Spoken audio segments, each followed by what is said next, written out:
Så har der været noget teknofest deroppe. Vi har været deroppe i morges og snakket med dem.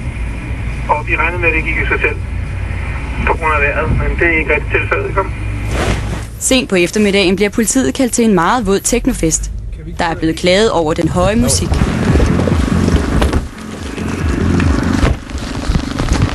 Så døde den. Der er ikke mere benzin på generatoren. Hej. Hej.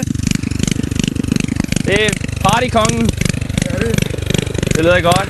Hvor langt er I festen? Godt stykke derude. Okay. Hvornår startede festen? Klokken. 20. Hvornår er den sat til at slutte? Når I går tør for benzin til generatoren? Så der er ikke planlagt noget? Sluttidspunkt? Hvordan kan I holde jer vågne? Jeg kan forstå, at det var natten lang. Ja, altså vi skal til sådan sofa dernede, som er telt. Okay. Har I været flere end det her? Ja, der har været stykker. Jamen nu siger du et par stykker. Er det en lille håndfuld mere, eller? Ja, ikke til. Natten forinden har over 100 mennesker været samlet til en teknofest. Langt de fleste er nu gået hjem. Men du regner simpelthen med, at der kommer flere? Ja, der kommer. Er det noget, der er anmeldt, det her? Det er da entusiastisk i det vejr her.